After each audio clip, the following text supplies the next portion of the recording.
So what's next after the Large Hadron Collider? I mean, for over a decade, the LHC, it's been our main window into the fundamental forces, right? Question? Famously discovering the Higgs boson, smashing protons together at just incredible energies. It really has. An amazing machine, an amazing ride, pushed our understanding right to the edge. But science, well, it doesn't stand still, does it? Yeah. So the big question now is, where do we go from here? How do we push even further?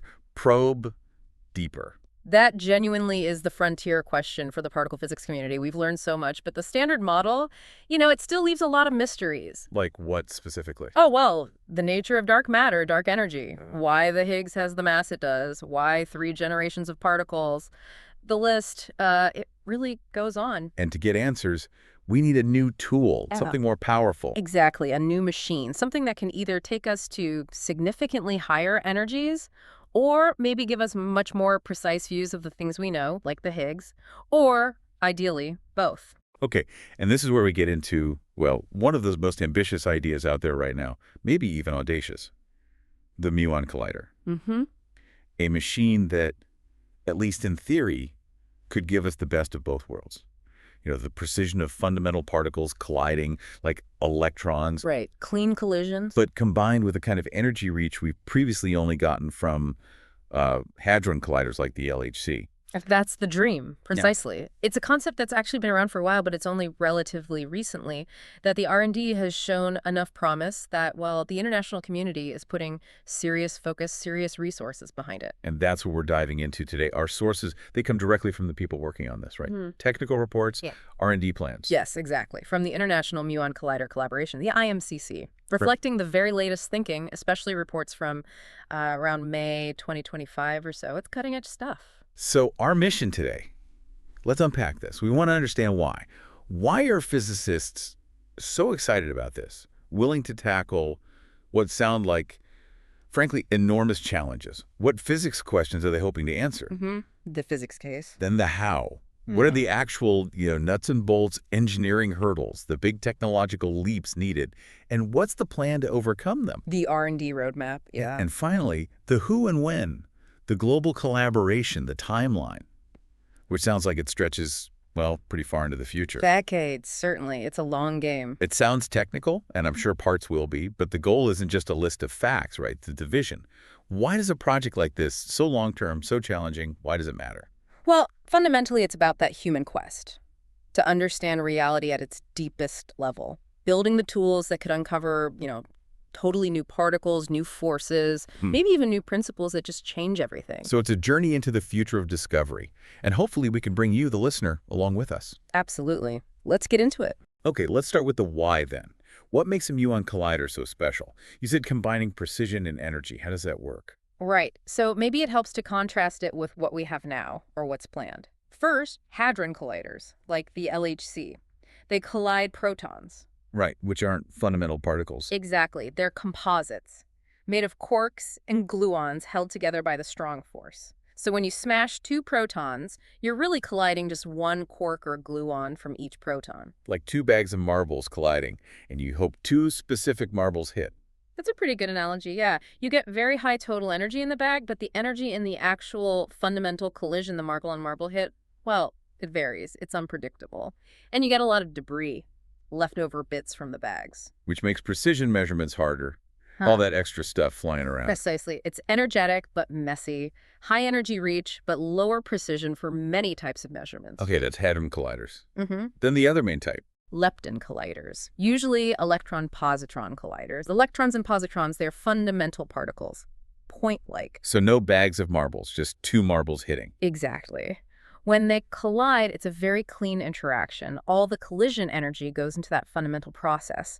That's fantastic for precision, studying the Higgs boson, for example, with exquisite detail. Okay, clean collisions, high precision, sounds ideal. What's the catch? The catch is, electrons are incredibly light, tiny mass. And that matters because? Because when you try to make a light-charged particle go in a circle, like in a collider ring with magnets bending its path. Which you need to do to keep colliding them. Right. It radiates energy. It loses energy by emitting photons, basically light. It's called synchrotron radiation. Okay. And this energy loss gets much, much worse at higher energies. It scales very, very steeply, like the fourth power of the energy divided by the mass. So for light particles like electrons, trying to get them to multi-TeV energies in a circular collider becomes almost impossible.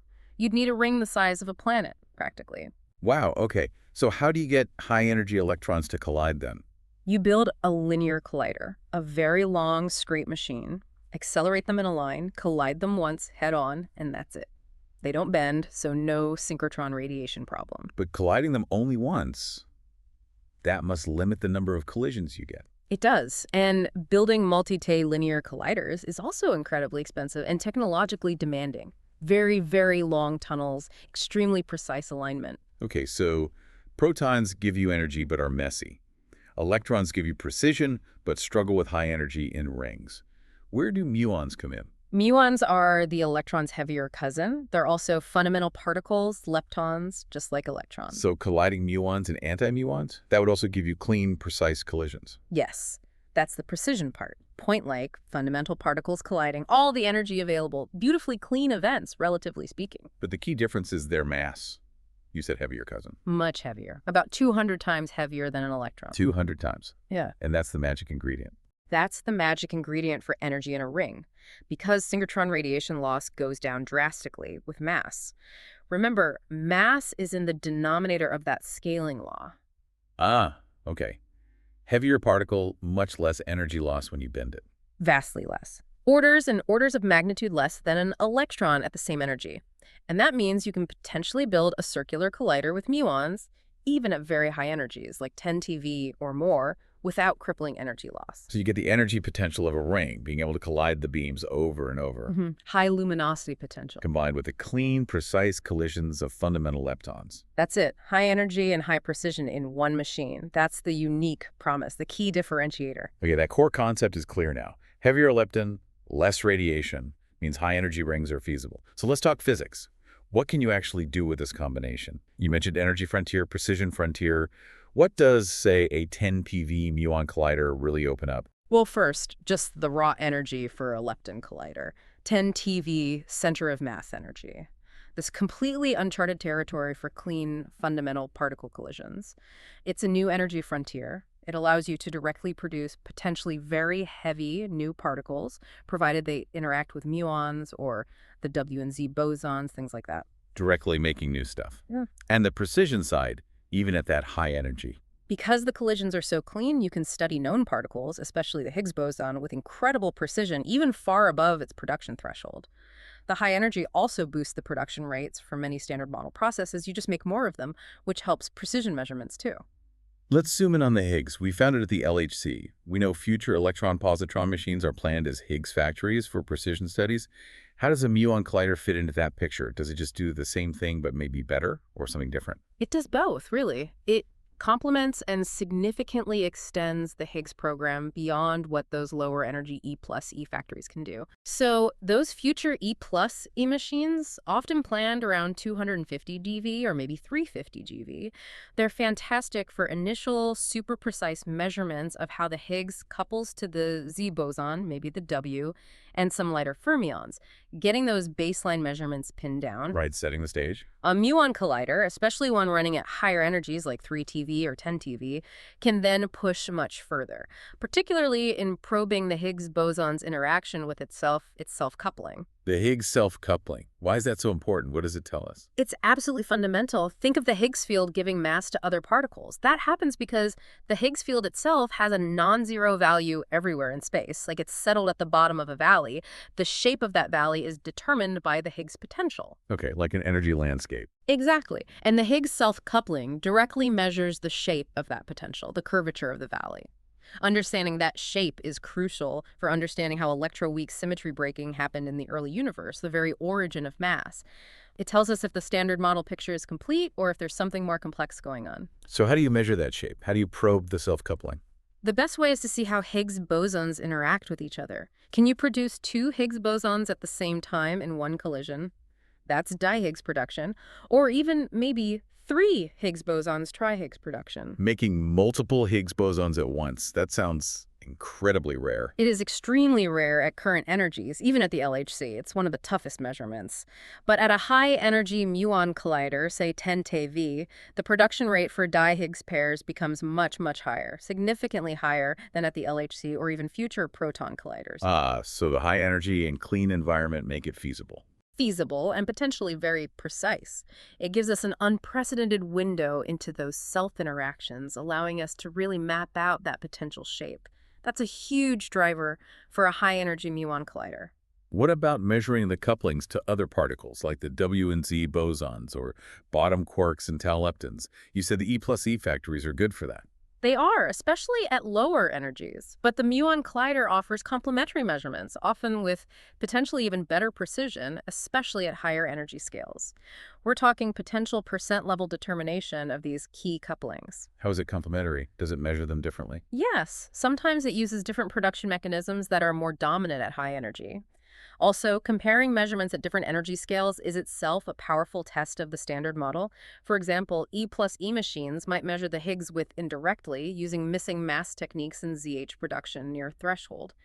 A high-energy muon collider accesses different production modes, like W boson fusion becoming dominant, providing different handles and cross-checks on the couplings and the width. Okay, and what about the possibility that the Higgs decays in unexpected ways into new exotic particles? That's another major area, exotic Higgs decays. If the Higgs can decay into particles not in the standard model, maybe dark matter particles or something else entirely new, that would be a huge discovery. How would you see that if they're invisible, like dark matter? You look for discrepancies. You precisely measure how often the Higgs is produced, which you can predict well. Then you measure how often it decays into all the known standard model particles, electrons, muons, photons, quarks, etc. If the sum of those known decays doesn't add up to the total production rate. Then it must be decaying into something invisible or undetected some of the time. Exactly. The difference tells you the branching ratio into exotic or invisible states. A high-energy, high-precision muon collider could be sensitive to such exotic decays, even if they happen only, say, 0.1% of the time in some scenarios. It's a powerful probe for physics beyond the standard model hiding in the Higgs sector. I saw a note, almost a throwaway, about measuring the Higgs mass itself with incredible accuracy. Ah, yes. While the main focus for a muon collider is usually multi-TeV energies, if you were to build one specifically tuned to run right at the Higgs mass, around 125 GeV, Like a dedicated low-energy run. potentially, the incredibly clean collision environment and the ability to precisely scan the energy right across the Higgs resonance could allow for a measurement of the Higgs mass with astounding precision. The sources mention potentially 1 part per million accuracy. 1 part per million. That's stunning. It is. It highlights the inherent precision capability, even if the primary goal is pushing the energy frontier. Okay, so deep dives into the Higgs potential, couplings, exotic decays, even the mass itself.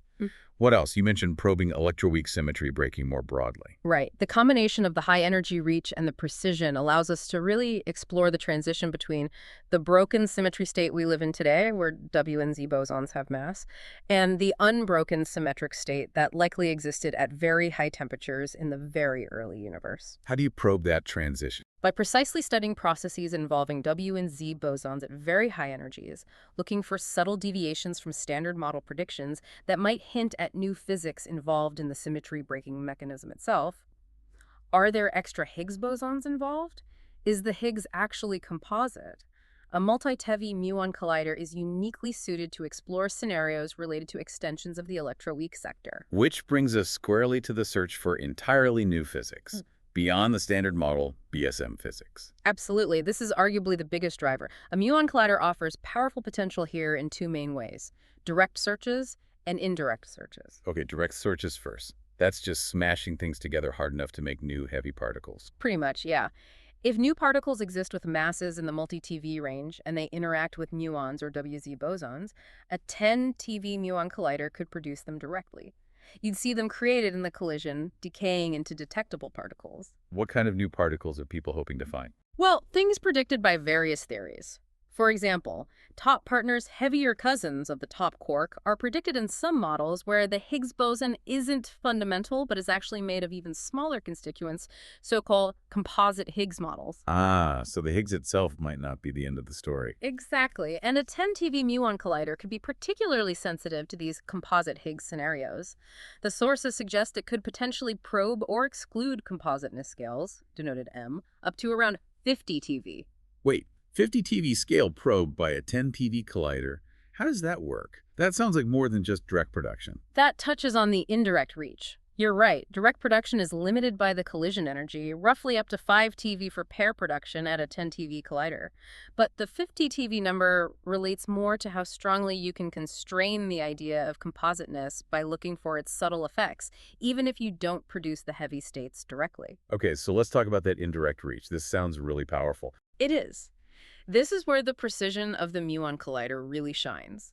Even if new particles are too heavy to be produced directly, they can still influence the behavior of known particles through quantum effects. Think of virtual particles popping in and out of existence in quantum loops. Like ripples on a pond indicating a big fish underneath. Exactly. These virtual effects cause tiny, tiny deviations in the rates or properties of standard model processes compared to what the standard model alone predicts.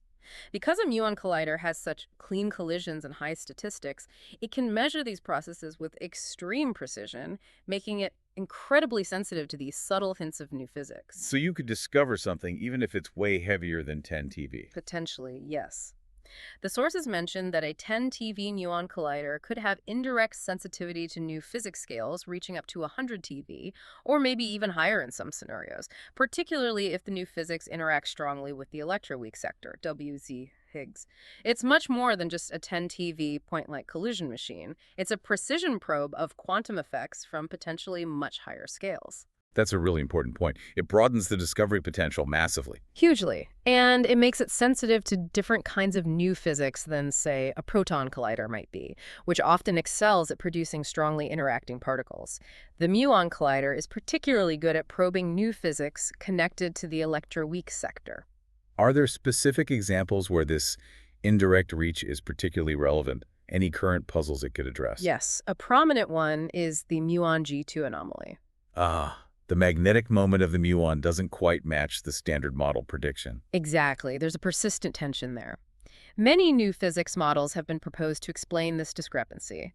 A high-energy muon collider, being a machine that collides muons, is naturally sensitive to the same kinds of new physics that could affect the muon's magnetic properties. It could probe models involving new charged resonances, or specific structures like those in Z-Babu models, either directly or through precision measurements. It could potentially confirm or refute whether new physics is indeed the cause of the G2 anomaly. So it connects directly to one of the biggest experimental puzzles we have right now. Absolutely, it's a prime target. What about flavor physics? Studying the different types of quarks and leptons, isn't that usually done at lower energy experiments? Traditionally, yes. Experiments like LHCb at CERN or Bell II in Japan focus on rare decays of heavy quarks at lower energies. But a muon collider offers a complementary approach, testing flavor physics at the energy frontier. How? By looking for collisions that violate flavor rules. Precisely. For example, searching for processes where a muon collision produces particles of a different flavor, like a tau lepton, in a way not predicted by the standard model. This directly probes potential new interactions that change flavor at high energies. It allows for powerful tests of specific descriptions of new physics, like using effective field theory or EFT operators. The sensitivity to some of these operators could surpass even the future reach of LHCb and Bell II. It also allows probing specific models like supersymmetry, looking for flavor violation mediated by leptons, for instance. So it opens a new high-energy window onto flavor physics, too. This machine sounds incredibly versatile. It really aims to cover a lot of ground. High-energy direct searches, high-precision indirect searches, deep Higgs studies, electroweak physics, flavor physics. Okay, what about the really big mysteries? Dark matter and dark sectors. Can a muon collider help there? Yes, it offers several promising avenues. One is through the Higgs portal. The idea that dark matter might interact with us primarily through the Higgs boson. Exactly. If that's the case, you could potentially produce dark matter particles in Higgs decays. At a muon collider, you produce Higgs bosons copiously, especially through processes like vector boson fusion, BBF at high energy. Yeah. If the Higgs then decays into invisible dark matter You'd particles. see the remnants of the VBF collision, Yeah. but missing energy where the Higgs decay product should be. Precisely, a missing energy signature. The clean environment helps immensely in accurately measuring that missing energy. What about other types of dark matter candidates, like WIMPs? Yes, particularly WIMPs that are part of electroweak multiplets, like Higgsinos or Winos, predicted in some supersymmetric models. These often lead to signatures called mono-X searches. Mono-X, meaning one visible particle plus. Plus missing energy, assumed to be the escaping dark matter particles. The X could be a photon, monophoton, a muon, monomuon, a W boson, mono-W, or even a pair of muons, dimuon plus missing energy. A muon collider is well suited for these searches due to its clean environment and sensitivity to electroweak particles. Are there other, maybe more exotic dark matter scenarios it could probe? Yes, there's potential for searching for long-lived particles, or LLPs. Particles that travel some distance before decaying. Right, maybe millimeters, centimeters, or even meters inside the detector. These can leave very unusual signatures, like tracks that suddenly disappear or displaced vertices where decays happen far from the main collision point. A detector designed for a muon collider with its fine granularity and timing could potentially spot these LLPs if they decay within its volume. And specific models. The sources mention sensitivity to things like lepton flavor portal dark matter models, particularly in freeze-in scenarios where dark matter was produced thermally in the early universe. Also, axion-like particles, ALPs, which are very light, weakly interacting scalar particles. A muon collider could probe their potential couplings to electroweak bosons like Ws and photons. So again, a wide range of possibilities for dark matter searches, leveraging the clean environment and high energy. Definitely. It's a versatile probe. Now, you mentioned something earlier that sounded almost like a bonus feature. Yeah. A unique capability related to neutrinos from the muon decays themselves. Ah, yes. This is a fascinating and potentially very impactful aspect. Remember, muons are unstable. They decay. Right, with a lifetime of about 2.2 microseconds at rest. Exactly. So as the high-energy muons are circulating in the collider ring, particularly in the long straight sections before and after the collision point. Where they're not being bent by magnets. Right. A certain fraction of them will decay in flight. When a muon decays, it produces an electron or positron and two neutrinos. Now, because the parent muons are extremely energetic, say 5 TeV, and moving in a straight line at nearly the speed of light, the neutrinos produced in their decay are also highly energetic and get boosted into a narrow, forward-directed beam along the original muon path. So the collider itself generates intense directional beams of high-energy neutrinos. Exactly. And crucially, because you know the properties of the muon beam, its energy, intensity, polarization, very precisely, you can calculate the properties of this resulting neutrino beam, its flux, energy spectrum, even its flavor composition with unprecedented accuracy. A perfectly characterized high-energy neutrino beam, essentially for free. Well, not quite free. It's a byproduct of having the muon beam. But yes, it's an incredibly well-understood source. This offers a unique opportunity for neutrino physics. How so? What could you do with it? You could place detectors downstream from these straight sections to study neutrino interactions at TeV energies with high statistics. Current experiments looking at atmospheric or accelerator neutrinos have far, far fewer events at these energies. We're talking potentially orders of magnitude more TeV-scale neutrino interactions than available now. What would that allow? Precise measurements of neutrino cross-sections at high energies, which are poorly known but important inputs for astrophysics and other particle physics experiments. You could also use these neutrino interactions to probe the structure of protons and nuclei in detail. And maybe search for new physics using neutrinos. Yes, potentially. You could have dedicated far-forward detectors looking for interactions consistent with dark sector particles being produced by the neutrinos, similar to experiments like Phaser or SND at LHC, but with the huge advantage of knowing the incoming neutrino beam precisely. It could also realize concepts similar to the proposed Nestorm facility, which was designed specifically for neutrino physics using stored muons. So the Muon Collider isn't just a collider, it's potentially a world-leading neutrino factory too. It has that unique potential, yes. It's a significant added benefit. And you even mentioned QCD, the theory of the strong force. How does that fit in? That's mainly through those neutrino interactions as well.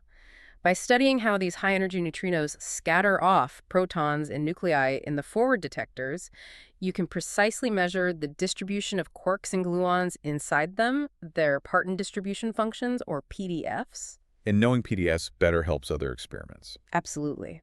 Many crucial measurements at the LHC, like the precise mass of the W boson or Higgs production rates, are limited by uncertainties in our knowledge of PDFs. Better measurements from a Muon Collider's neutrino program could help reduce those uncertainties, making the LHC data even more powerful. There might even be connections to understanding nuclear structure relevant for heavy ion physics. Okay, let me try to summarize the why then. It's this unique combination of high energy and high precision from clean lepton collisions, which unlocks a massive physics program. Deep dives into the Higgs sector, self-coupling, other couplings, exotic decays, direct searches for new multi-TeV particles, indirect searches reaching potentially 100 TeV scales by leveraging precision, probes of electroweak symmetry breaking, flavor physics of the energy frontier, multiple avenues for dark matter searches, That's right. and then this bonus, unique, high-energy, well-characterized neutrino beam for neutrino physics and QCD studies. It's really aiming to explore that whole energy scale around electroweak unification from every possible angle. That's a great summary. That's the compelling science case. It addresses so many of the key questions in particle physics today and offers capabilities that really go beyond any other single machine concept currently on the table. It's incredibly ambitious, but the potential payoff is enormous. All right, the physics case is definitely compelling, extremely exciting. But now, the reality check. How on earth do you actually build something like this? This seems like where the truly monumental challenges lie. Let's get into the how, starting with the accelerator complex. How do you even get muons, cool them, accelerate them, and make them collide at 10 TeV? It's an incredibly complex chain, a whole series of stages, each with its own major challenges. It starts with creating the muons, then capturing them, then the really crucial step of cooling them, then accelerating them incredibly quickly, and finally getting them into the collider ring to smash together. Okay, step one, making muons. You said you need a proton beam hitting a target. Yes, you need a very, very powerful proton source. The designs being discussed require proton beams with maybe 2 to 4 megawatts of average power. For comparison, the LHC injector chain proton source is roughly in the 0.1 megawatt range, maybe a bit more now. So a huge step up in power. 2 to 4 megawatts, that's intense. It is, and it needs to be delivered in extremely short, sharp pulses. We're talking maybe 1 or 2 nanoseconds long pulses, repeating perhaps 5 times a second. Hitting a target with that kind of power density? Yeah. What does that do to the target? That's one of the first big challenges. The proton beam slams into a target material, maybe graphite, which is robust, or perhaps even a flowing liquid metal target, like liquid lead or a lead bismuth eutectic, is being studied. This intense rapid energy deposition creates enormous instantaneous stress and heating. Basically, shock waves propagating through the material. Can the target survive that? Designing a target that can withstand these repeated shocks and the intense heat load for a long enough operational lifetime is a major R&D area. You need sophisticated cooling, potentially rotation or movement of the target, maybe novel materials. Graphite is a baseline, but liquid targets might handle the heat better, though they bring their own complexities with containment and handling radioactive fluids. Significant R&D and testing, for instance at facilities like CERN's HIRADMAT, is needed just for the target system. Okay, so the proton beam hits the target, creates a shower of particles, including pions, which decay into muons. How do you grab those muons? Right after the target, you need what's called the front end. This starts with a very strong magnetic field, typically generated by powerful superconducting solenoid magnets, to capture as many of the produced pions and their decay muons as possible. These particles are sprayed out in all directions, so you need a strong field to collect them. So a magnetic funnel, basically. Kind of, yeah. Yeah. Then you need to separate the muons you want from everything else, especially the leftover protons from the initial beam that didn't interact, and other debris. This usually involves a series of bending magnets arranged in a chicane. It wiggles the beam path, allowing you to select particles with the right momentum, the muons, and steer them down one channel, while the high-energy proton beam goes elsewhere, often into a dedicated beam dump. You also need magnets to separate positive and negative muons if you want to collide mu plus and mu. And dealing with that leftover proton beam and all the radiation must be tough right near the target. Absolutely. The radiation environment and the front end is incredibly harsh. Components need to be radiation hard, and you need robust shielding. Safely extracting and dumping that multi-megawatt spent proton boom without damaging downstream components is a critical design challenge. Remote handling for maintenance will be essential. Okay, so you've captured the muons, but I imagine at this point, they're not a nice tight beam. They're probably spread out all over the place in terms of position and direction. Exactly. They're produced in what we call a very large phase space volume. Think of it as a diffuse cloud of particles spread out spatially and with momenta pointing in slightly different directions. To get them to collide effectively later on and achieve high luminosity, you need to shrink this cloud dramatically, make the beam much denser, more focused. And this is where the cooling comes in, the really unique part. This is arguably the single biggest technological hurdle for the whole muon collider concept, muon cooling, specifically ionization cooling. Why is it so hard? And why can't you use the cooling methods used for protons or electrons? The problem is the muon's short lifetime. As we said, 2.2 microseconds at rest. Even when boosted to high energies, where time dilation extends their lifetime in our frame, the entire process from production to collision needs to happen incredibly fast, on the order of a few milliseconds. Okay. Traditional cooling techniques like stochastic cooling used for antiprotons or synchrotron radiation damping used for electrons at lower energies are just too slow. They take seconds or minutes. The muons would decay long before they were cooled. So you need a fundamentally new, ultra-fast cooling method, ionization cooling. That's the proposed solution. It's a technique that, in principle, can cool the beam very rapidly, but it's never been demonstrated at the scale and complexity required for a collider. Remind me again how it works. It involves making them lose energy, which sounds weird for cooling. It does sound counterintuitive. Remember, cooling here means reducing the spread of the beam, shrinking its phase space volume, making the muons more parallel and closer together, not lowering temperature. Okay, reducing the spread. How does losing energy do that? Here's the process. First, you pass the muon beam through a block of material and absorber. It could be something light like liquid hydrogen or lithium hydride or maybe beryllium. As muons travel through, they interact with the atoms, knocking electrons off ionization and losing energy. Yeah, they slow down a bit. Crucially, this energy loss happens primarily along the direction of motion, reducing momentum in all directions, forward, sideways, up, down. It's an energy loss process. Right. But then immediately after the absorber, the muons fly through radio frequency RF cavities. These cavities are timed precisely to give the muons an accelerating kick, restoring the energy they just lost. But the RF cavities only accelerate in the forward direction, along the beam path.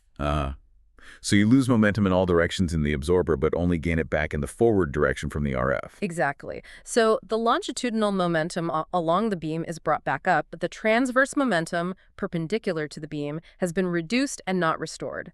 The net effect over many cycles of absorber RF is a shrinking of the transverse spread of the beam. That's transverse cooling. Okay, that makes the beam narrower.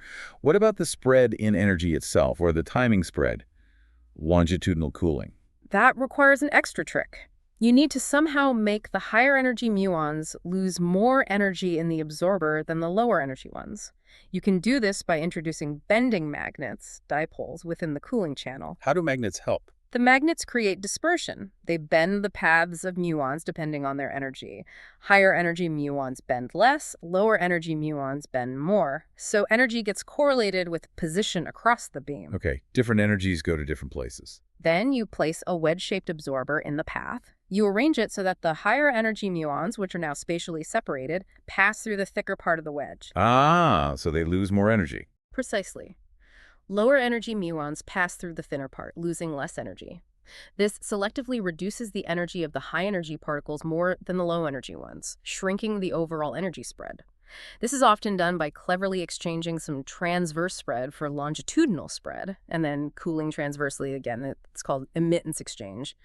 Combining transverse and longitudinal cooling techniques allows for full six-dimensional cooling. Wow, that sounds incredibly complex. Yeah. A whole chain of absorbers, RF cavities, special magnets, all needing to work perfectly in sync very fast. It is. A full cooling channel might involve dozens of these cooling cells strung together. It's a very intricate dance. What are the biggest technical headaches in making this work? A major one is getting the RF cavities to work reliably inside the strong magnetic fields. You need powerful magnets throughout the cooling channel to keep the beam focused as it gets colder and denser. But strong magnetic fields can cause problems for RF cavities. Electrons can get pulled off the cavity surfaces by the RF fields. In a magnetic field, these electrons can get trapped, spiral around, and hit the cavity walls repeatedly, causing heating, unwanted discharges, sparks or arcs, and potentially damaging the cavity surface. This is called dark current or multipacting, and it can severely limit the accelerating gradient you can achieve. So the RF might break down. Exactly.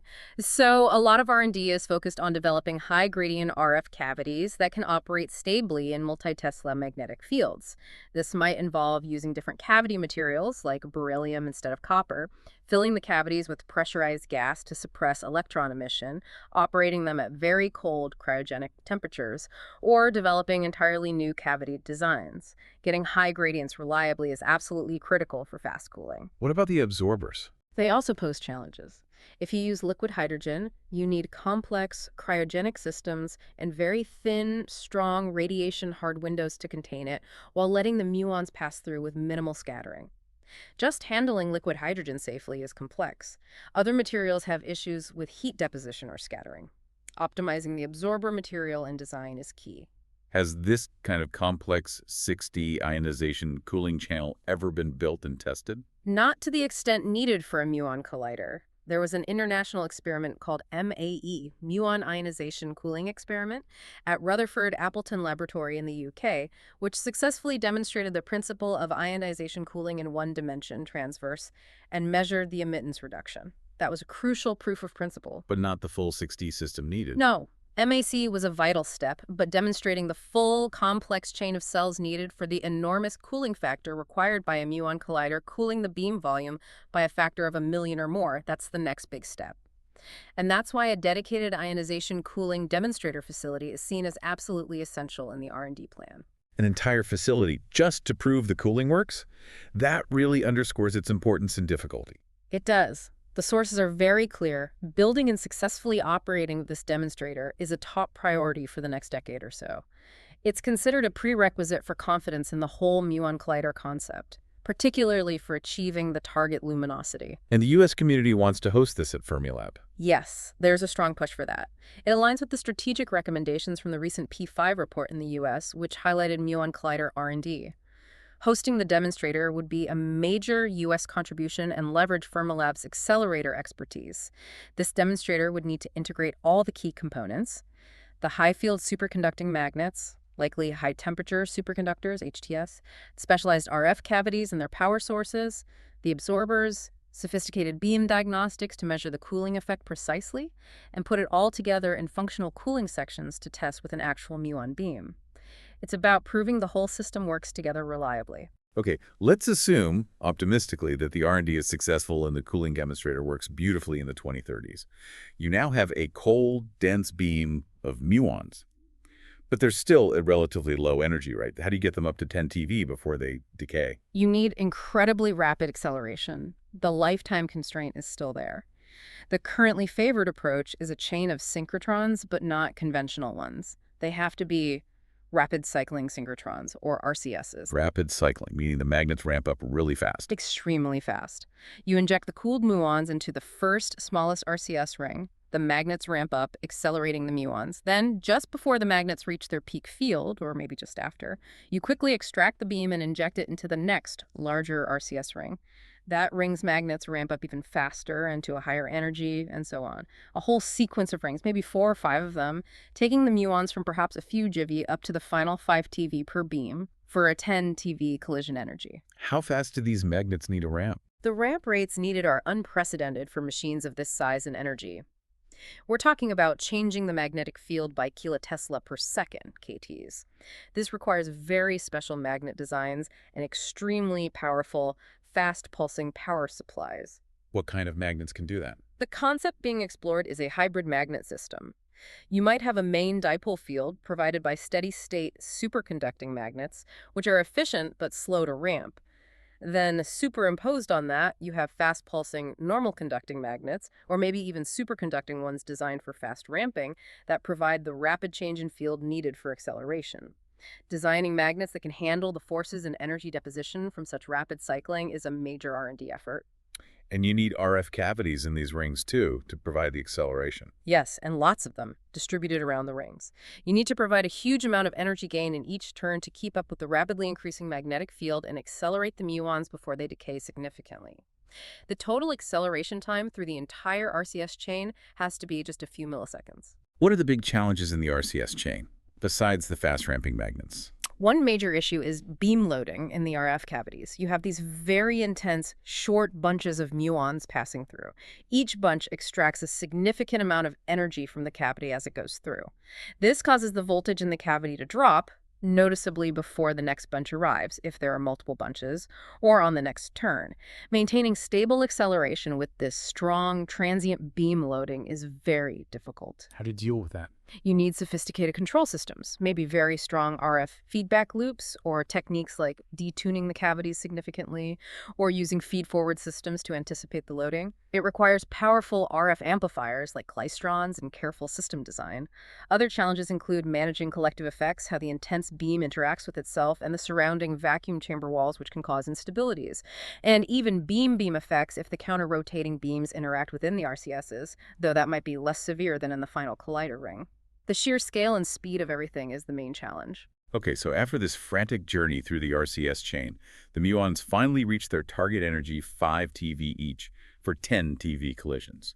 Now they go into the final collider ring. That's right. The collider ring is where the two counter-rotating beams of muons, say positive muons and negative anti-muons, are stored at their final energy and repeatedly brought into collision at one or more interaction points, IPs, where the physics detectors are located. What's the main goal for the collider ring? Just keeping the beams stable and maximizing collisions? Pretty much. The key metric here is luminosity, the rate of collisions. The target luminosity for a 10 TeV muon collider is very high.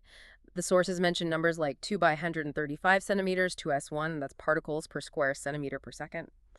Achieving and maintaining that luminosity is critical for the physics program, especially for studying rare processes. How does luminosity depend on the machine parameters? It depends on several factors. The number of muons in each bunch, the number of bunches, how often they collide, the revolution frequency, and crucially, how tightly the beams are focused down at the interaction point, the beam size related to the emittance achieved after cooling. Luminosity generally scales favorably with energy in a ring collider, roughly as the square of the energy for fixed beam power and emittance, which is a big advantage over linear colliders where it typically scales more linearly with energy. It also depends strongly on the initial proton driver power and the efficiency of the whole chain capture, cooling, acceleration. Table 1 in one of the key source documents lays out the key parameters driving the luminosity. What are the specific challenges in the collider ring itself? Beam effects are a major one. When the two incredibly intense, tiny bunches of muons pass through each other at the IP, their electromagnetic fields strongly affect the particles in the other bunch. This can disrupt the beams over time, limiting the luminosity. A particular issue at muon colliders is the copious production of electron-positron pairs right near the IP from the beam-beam interaction itself. These low-energy pairs fly out and contribute to the detector background. Another source of background, even separate from the muon decays. Yes, this is background generated by the collision process itself, adding to the BIB from decays. Collective effects, like the beam interacting with the impedance of the vacuum chamber, also need careful study and mitigation using simulation tools and potentially feedback systems. Ensuring long-term beam stability at high intensity is key. And then there's the neutrino issue again, muons decaying in the main ring. Exactly. Muons decaying all around the collider ring produce neutrinos. Because the ring could be tens of kilometers in circumference, these decays happen over a large area. The resulting neutrino beams are highly collimated and highly energetic. And they just travel through the ground. Pretty much unimpeded. Neutrinos interact very weakly. So these beams of neutrinos will travel potentially hundreds or thousands of kilometers through the Earth. Is that dangerous? Could it affect people or the environment far away? That's a critical concern that needs careful management. While the intensity drops with distance and neutrinos interact weakly, the sheer number of high-energy neutrinos produced is enormous. Studies are underway to precisely calculate the potential radiation dose delivered by neutrino interactions far downstream. The goal is to ensure that this dose is well below natural background radiation levels and poses absolutely negligible risk to the public or the environment. How can you control where the neutrinos go? The design includes specific measures for neutrino radiation mitigation. The idea is to slightly bend or deform the muon beam's path in the arcs of the collider ring using special magnets. By carefully controlling these bends, you can ensure that the intense neutrino beams produced in the curved sections are directed towards unpopulated areas, perhaps deep underground, or out towards oceans, depending on the site location. So you actively steer the neutrino radiation away from sensitive areas. That's the plan. It requires very precise, movable magnets and support systems within the tunnel, capable of adjusting the beam trajectory with high accuracy and reliability. Ensuring the environmental safety regarding neutrino flux is a major consideration in site selection and machine design. Detailed simulations and safety assessments are a crucial part of the planning. Okay, so the accelerator complex alone, it's just a staggering sequence of innovations needed.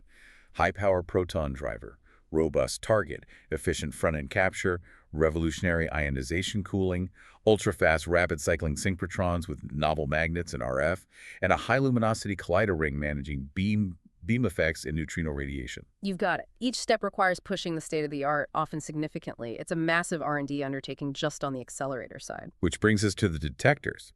If building the machine is that hard, detecting the physics amidst all the chaos sounds potentially even harder. You mentioned deep-induced background, BIB, as the main villain here. It absolutely is. BIB is the defining challenge for muon collider detectors. It makes designing and operating them fundamentally different and in many ways much harder than detectors at, say, electron-positron colliders or even the LHC. Remind us exactly where BIB comes from again. It's the muon decays near the detector. Primarily, yes. Muons decaying in the final focusing magnets and beam pipes very close to the interaction point. Remember, a muon decays into an electron, or positron, and two neutrinos. The neutrinos escape harmlessly, but the electron-positron is still highly energetic and traveling roughly along the beam direction. Okay. This electron-positron then slams into the accelerator components, the beam pipe walls, magnets, shielding material. This impact creates an electromagnetic shower, a cascade of secondary particles, lower energy electrons, positrons, photons. These particles then scatter, and some of them fly backwards or sideways into the detector volume. Interactions can also produce neutrons and other hadrons. So even before the interesting muon-muon collision happens at the center, the detector is being continuously bombarded by this spray of junk particles from decays happening just upstream. Precisely. It's like trying to take a picture of a tiny spark in the middle of a continuous fireworks display. The detector is flooded with BIB particles around the time of every single beam crossing. What are the characteristics of this BIB? Is it high energy? Lots of particles? It's characterized by extremely high multiplicity, a huge number of particles per beam crossing. Billions of particles entering the detector volume. However, most of these individual BIB particles are relatively low energy, soft, lots of low energy photons, electrons, and neutrons especially. How does this compare to background at the LHC? The LHC has pile-up multiple proton collisions happening in the same beam crossing. That's also a challenge, but it's different. The BIB at a muon collider is much more pervasive, coming from decays all along the beam path near the IP, not just the collision point. The instantaneous flux of particles hitting the detector surfaces, especially the inner layers, is expected to be much higher than at the LHC or any planned E+E collider. And the radiation dose? The total integrated radiation dose over a year of running might be similar to what's expected at the high-luminosity LHC, HLHC. The source is, quote, numbers like 1 megarad per year, total ionizing dose, TID, for the inner tracker layers, and neutron fluences maybe 1013 to 1014 1 MeV neutron equivalent per square centimeter per year in the calorimeters. So detectors need to be extremely radiation hard, similar to HLHC requirements. But the real challenge is distinguishing the signal from this background in real time. Exactly. The key difficulty is the timing. The BIB particles arrive over a time window of maybe tens of nanoseconds around the actual muon-muon collision time, which itself is very short, picoseconds.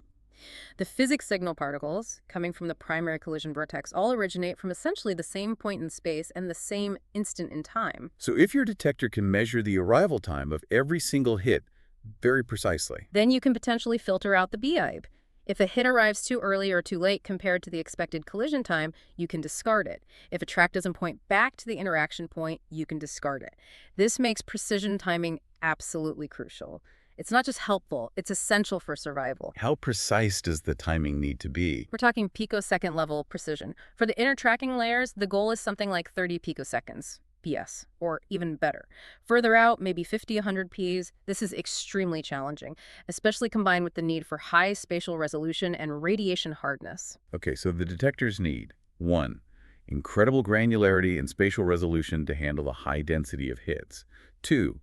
Unprecedented timing resolution, tens of picoseconds. 3. Extreme radiation hardness. What does this mean for the actual detector technologies?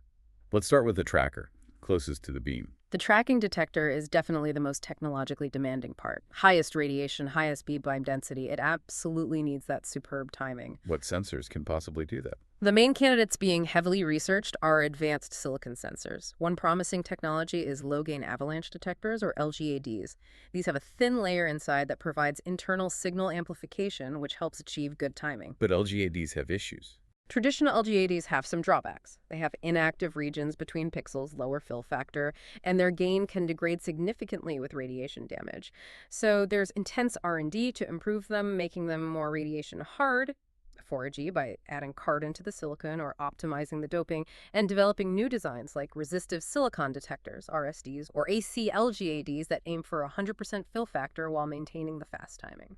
Are there other options besides LGADs? Yes. 3D silicon sensors, where electrodes pass vertically through the sensor bulk, are also being considered for their radiation hardness and potentially good timing. Even finely segmented silicon microstrip detectors might be used in outer layers where requirements are slightly less extreme. The key is that multiple technologies are being pursued in parallel because the R&D timelines are long, and we need robust solutions. The performance goals are really pushing the envelope. Spatial resolution around 5 by 5 micrometers for the innermost vertex detector pixels, and that 30 Ps timing goal. Now, even if the sensors work, reconstructing particle tracks from, you said, billions of background hits per crossing, plus maybe a few dozen signal hits, that sounds computationally impossible. It's a monumental computational challenge, absolutely. If you just try to connect all the hits using standard algorithms without using the timing information effectively, you get swamped by combinatorial background fake tracks formed by accidentally linking unrelated beat by hits. Initial attempts and simulations apparently took minutes, hours, even days per event to reconstruct. How do you solve that? You absolutely must leverage the timing and spatial precision. Algorithms are being developed that incorporate the 4D information, 3D space plus time, techniques like conformal tracking, which transforms hit patterns, or sophisticated Kalman filters that propagate track candidates are being adapted. Filtering is also key. Only considering hits within a narrow time window around the expected collision, requiring hits to form segments pointing back towards the interaction point, pointing constraint, maybe defining regions of interest based on energetic objects found elsewhere in the detector. It requires very clever algorithms and likely significant use of machine learning techniques. And massive computing power, presumably. Yes.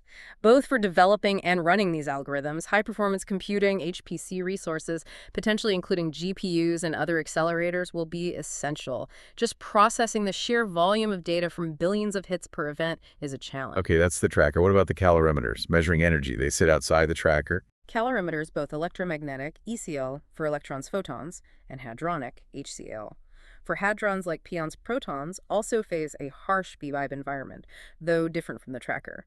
They see a huge flux of lower energy photons, and especially neutrons. What problems does that cause? High occupancy is a major issue. So many BIB particles are entering the calorimeter that multiple particles might hit the same detector cell within the electronics integration time. This makes it hard to measure the energy of the actual signal particle accurately. The sources mentioned occupancies can be very high, especially in the forward regions. They also need to be radiation hard, maybe up to 100 cradier or more for the ECL, and handle the neutron fluence in the HCl. So what are the requirements for calorimeter design? Fine granularity is key, both transversely, small cells, and longitudinally, many layers in depth. This helps separate the localized high-energy deposit of a signal particle from the more diffuse lower-energy BIB deposits.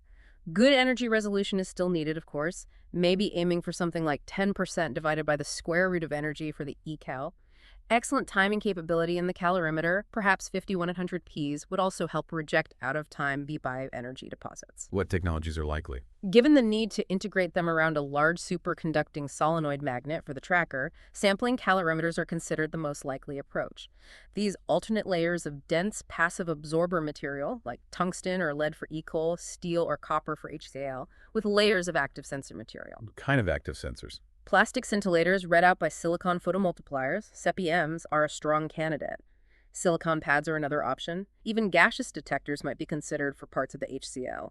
R&D focuses on making these sensors radiation hard, fast, and highly granular. And techniques like particle flow. Yes, particle flow algorithms aim to reconstruct each individual particle in an event using information from both the tracker and the calorimeters together. This is expected to be crucial for achieving good jet energy resolution in the busy Muon Collider environment. By associating tracks with calorimeter clusters, you can try to subtract the energy deposited by charged hadrons and measure neutral particles more accurately. This requires sophisticated software and very granular detectors. Multi-readout techniques, reading out both scintillation and Cherenkov light from the same cell, might also help distinguish particle types. Okay. Tracker, calorimeters. Well, What about the muon system on the very outside? the muon system, typically located outside the solenoid magnet and calorimeters, serves to identify muons produced in the collision, which penetrate all the inner layers, and also provide momentum measurement, especially for lower momentum muons or as a standalone measurement. Does it face the same B intensity? The BIB is significantly reduced out there, but still present, mainly neutrons. The main requirement here is large area coverage with good spatial resolution, potentially also good timing. What technologies are suitable? Micropattern gaseous detectors, MPGDs, are strong contenders. Technologies like micromegas and more RWell, microresistive well, offer good spatial resolution, tens of micrometers, high rate capability, and reasonable radiation hardness. They are being developed for upgrades at the LHC, like ATLAS, and could be adapted. There's even R&D, e.g. the picosec collaboration, aiming to get timing down to 25 Ps with MPGDs by detecting Cherenkov photons produced in the gas, which could be very valuable. Could the muon system help with the tracking challenge? Potentially, yes. If you can reconstruct muon tracks reliably in the outer system, you could use those standalone muon objects to seed the track finding in the inner tracker, providing starting points and reducing the combinatorial complexity. You also mentioned forward detectors needed right near the beam pipe. Yes, in the very forward region, close to the outgoing beam path, often integrated into the nozzle structure that shields the detector from upstream BIB. These are needed to tag particles associated with specific physics processes like vector boson fusion, where key particles often go forward. What are the challenges there? Extreme radiation levels and particle occupancies. Designing detectors that can survive and provide useful information in that region is incredibly difficult. They might need to provide momentum measurement for tagging forward jets or leptons, which is important for some Higgs physics analyses, like searching for Higgs decaying invisibly. Technologies are still under investigation. And finally, you need to measure the luminosity accurately. Absolutely. Dedicated luminosity monitors, small, specialized detectors placed very close to the interaction point, are required to provide a precise measurement of the collision rate. This is essential for normalizing all other physics measurements. Preliminary studies are mentioned, but detailed design is still needed. It sounds like every single part of the detector is pushing technological boundaries because of this BIB. That's fair to say. BIB mitigation drives almost every aspect of the detector design: sensors, electronics, triggering, reconstruction software, shielding. Which brings us to software and computing, S&C. This must be a colossal effort. Absolutely essential and massive in scale.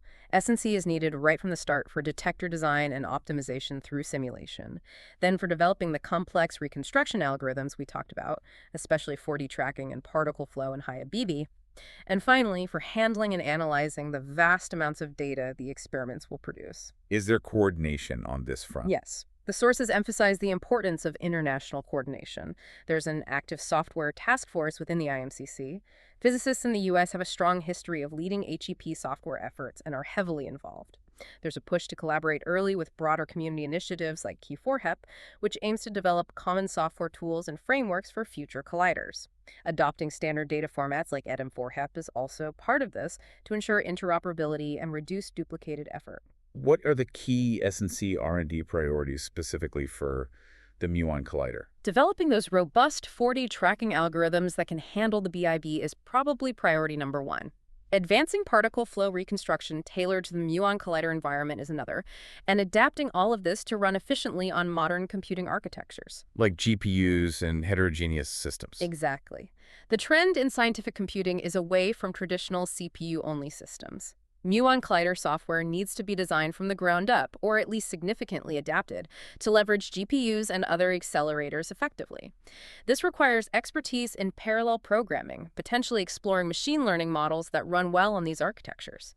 Developing simulation tools like Jan4, Mars15, and FLQA to accurately model the BIB and detector response is also crucial.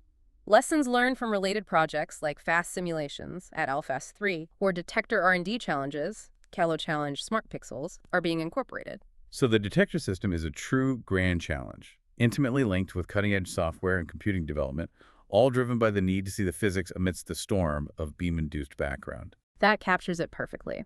The detector and S&C effort is on par with the Accelerator R&D in terms of complexity and required innovation. And you mentioned the interface between them. The MDI is also critical. Machine detector interface, yes, absolutely crucial and very complex. This is where the accelerator hardware, specifically the final focusing magnets and the beam pipe, has to physically integrate with the detector components, usually inside the main detector solenoid magnet. What makes it so difficult? It's a tight space with competing requirements. The accelerator needs strong magnets very close to the IP to squeeze the beams down for high luminosity. These magnets generate fringe fields and need services, power, cooling.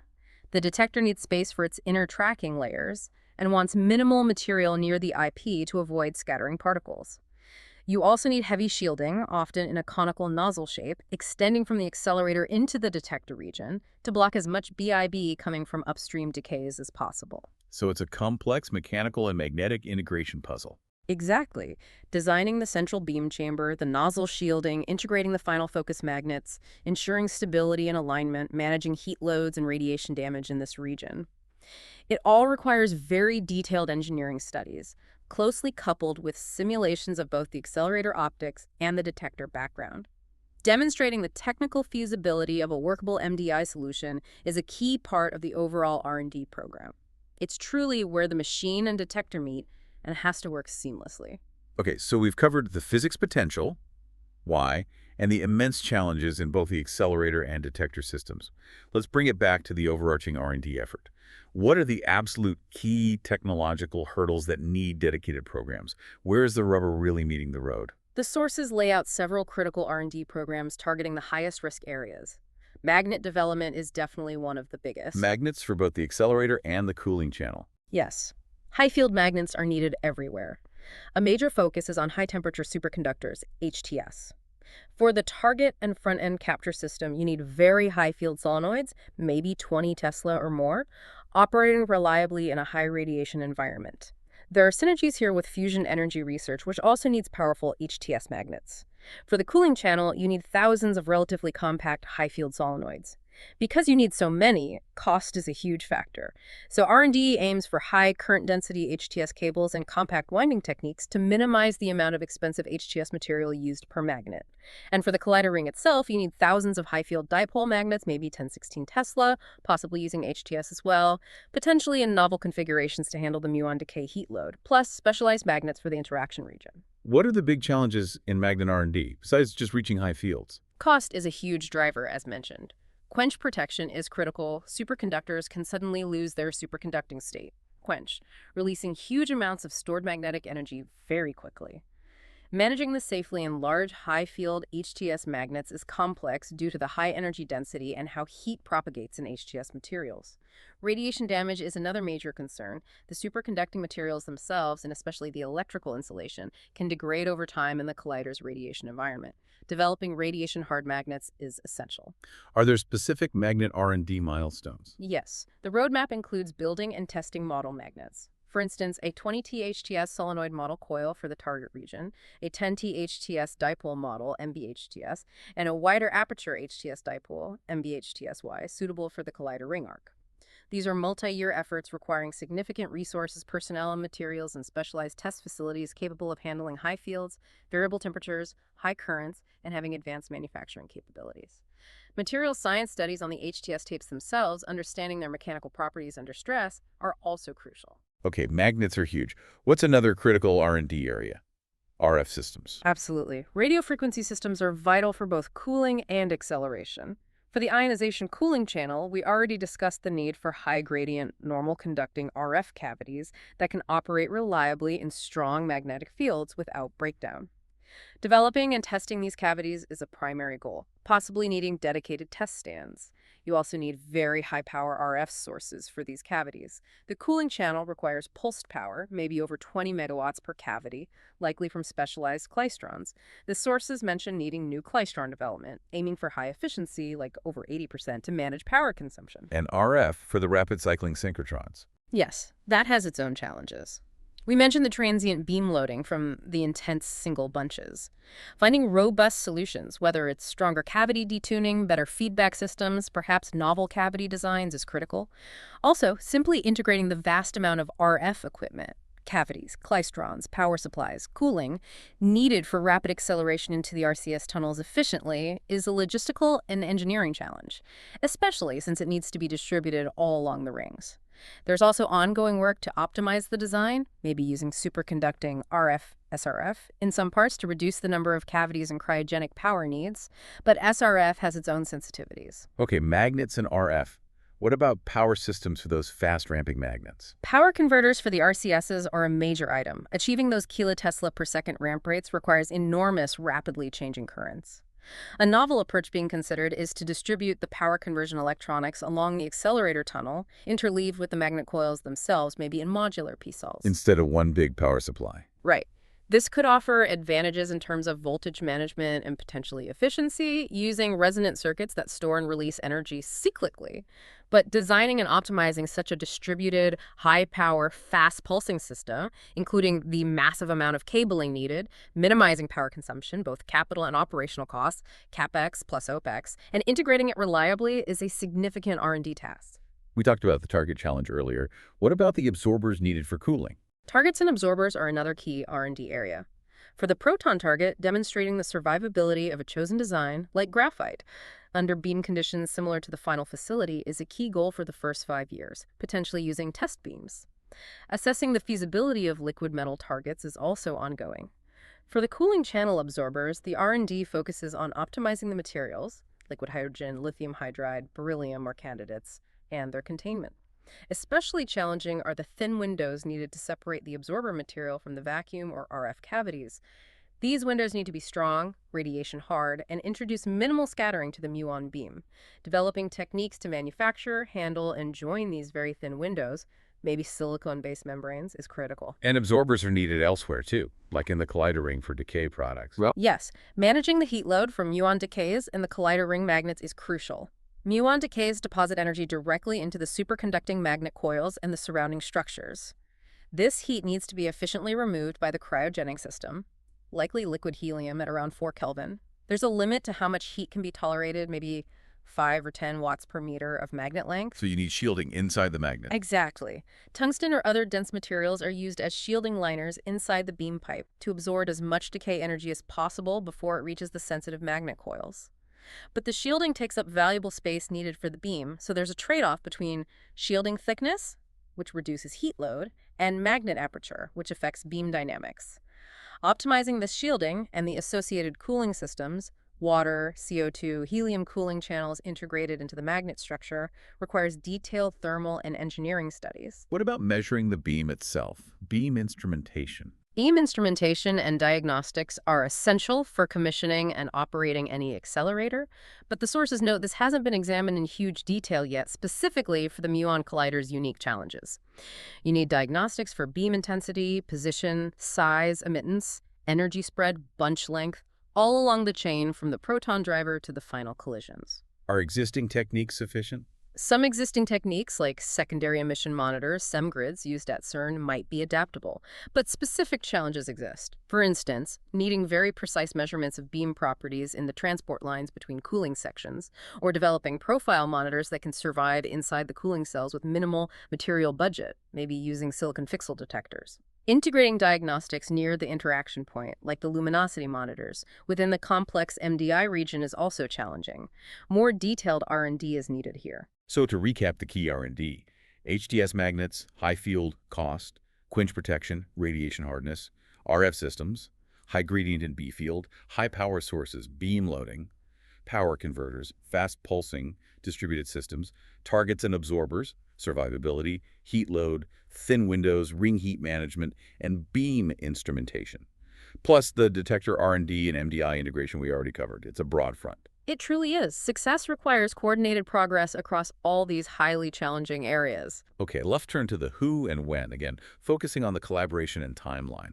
It sounds too big for any one country or region. Absolutely. It's inherently international. The International Muon Collider Collaboration, IMCC, is the main global body coordinating the conceptual design and R&D efforts. It brings together experts and institutions from Europe, North America, Asia, and elsewhere. And the U.S. effort is being organized under the USMCC. Yes, the US Muon Collider Community, USMCC, was formed specifically to structure and advance the U.S. contributions, working in close partnership with the IMCC. This formation was a direct outcome and recommendation of the 2023 U.S. Particle Physics Project Prioritization Panel P5 report, which strongly endorsed a significant U.S. role in Muon Collider R&D. You can see the global nature and the author lists of the reports, right? Definitely. The source documents list contributions from dozens, maybe hundreds, of institutions worldwide. It's a clear example of how modern large-scale science, especially particle physics, requires global collaboration to pool expertise and resources. So what's the proposed timeline, again, for this international R&D program? The roadmap presented in the sources outlines roughly a 10-year intensive R&D program.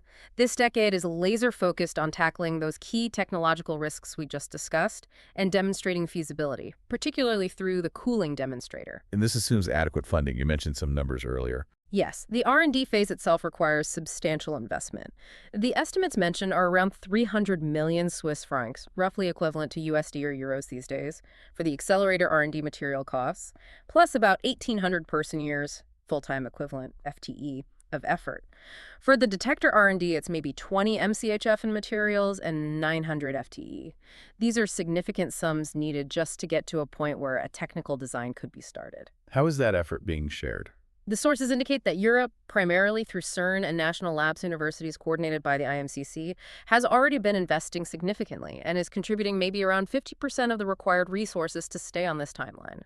The aspiration outline is for the U.S. through the USMCC and supported by agencies like the Department of Energy to contribute the other 50%, focusing on areas of U.S. strength and interest, like potentially hosting the cooling demonstrator at Fermilab. So that cooling demonstrator, operational in the 2030s, that's the major milestone of this 10-year R&D phase. It's certainly presented as the critical gating item.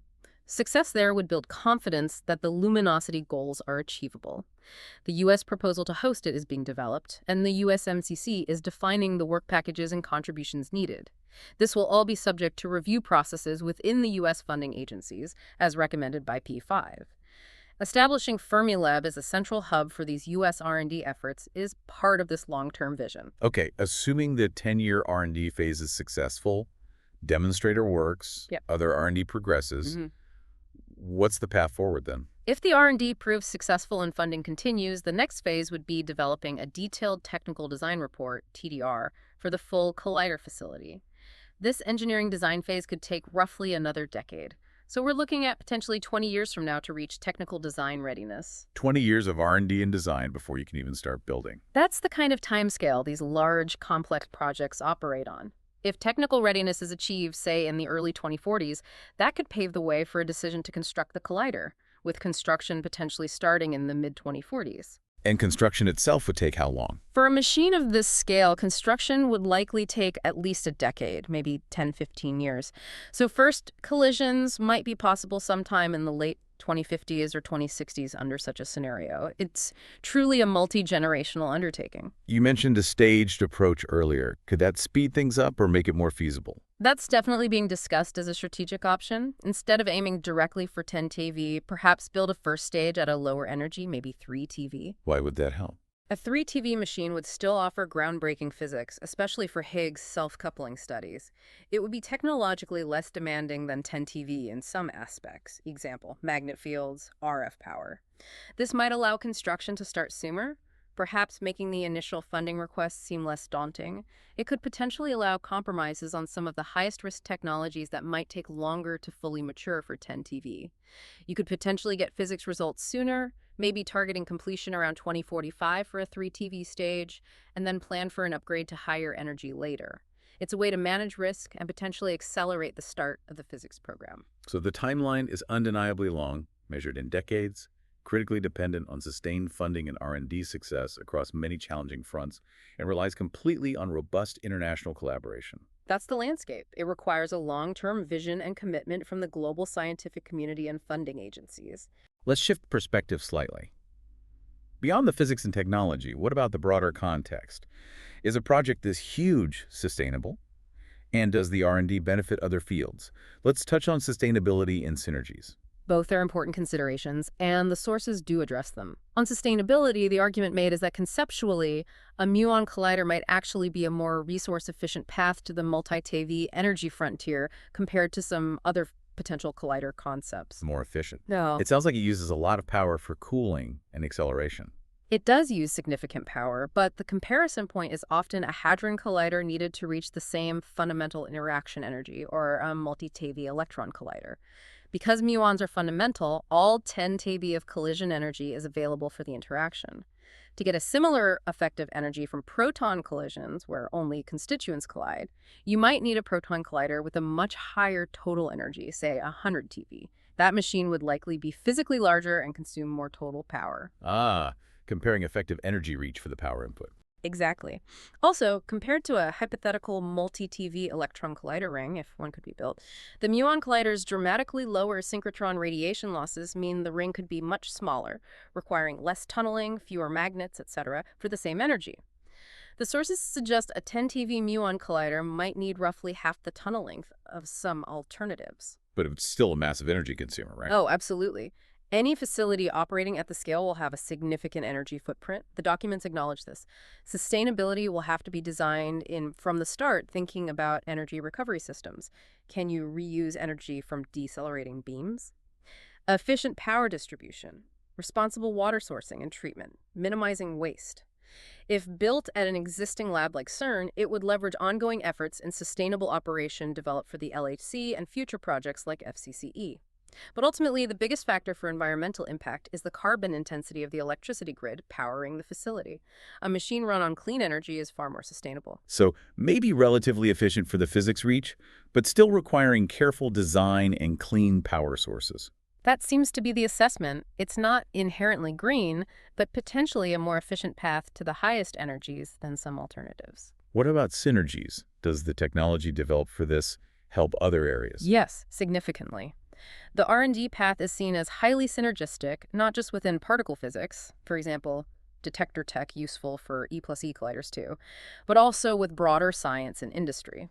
Like the HTS magnets. Exactly. Developing powerful, reliable, cost-effective, high-temperature superconducting magnets has direct applications in fusion energy reactors, which need similar magnets to confine plasma.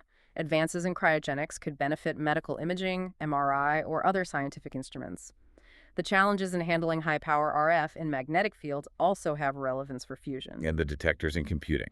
The detector R&D is particularly rich in spin-offs.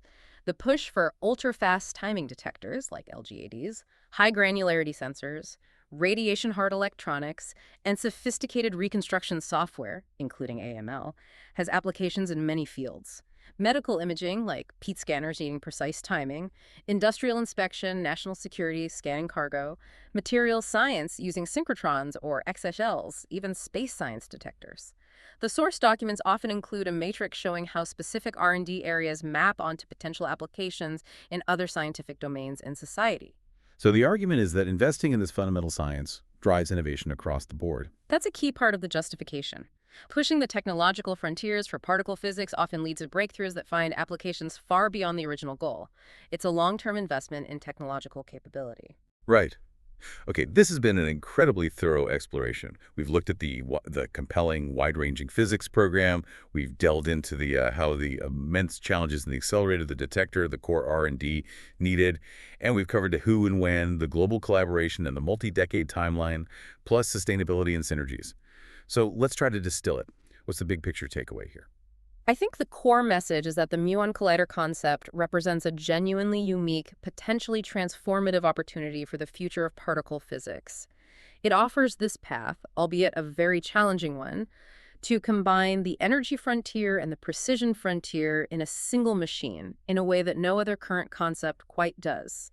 This combination unlocks the potential to address some of the deepest questions we have about the fundamental laws of nature, the Higgs boson, dark matter, and the possibility of entirely new physics. But challenging feels like an understatement. It comes with enormous technical hurdles. Absolutely. It's not an exaggeration to say it requires breakthroughs, or at least significant advancements, in multiple key technology areas simultaneously. Muon production and cooling, rapid acceleration, high field magnets, radiation-hard detectors with picosecond timing, sophisticated computing. The list is long. Yeah. It is truly pushing the boundaries of what's possible. And it demands patience, persistence, and partnership on a global scale. Without question. This is a marathon, not a sprint. It requires sustained R&D funding over decades, a coordinated international effort to share the burden and expertise, and the political will to support such long-term fundamental research. So it's an incredibly ambitious vision, a high-risk, high-reward venture aimed at potentially revolutionizing our understanding of the universe, built on the edge of technological feasibility. That sums it up well. It really embodies that drive to explore the unknown, even when the path is incredibly difficult. This has been fascinating, really getting into the details of this potential next great machine. Thank you so much for walking us through it all. My pleasure. It's a topic that definitely captures the imagination and highlights the future challenges and opportunities in the field. And as we finish up, we'll leave you, our listeners, with a final thought to chew on. Pursuing a muon collider is clearly a monumental undertaking. It involves committing potentially vast resources over many decades to overcome formidable technical risks, all for the possibility of groundbreaking discoveries.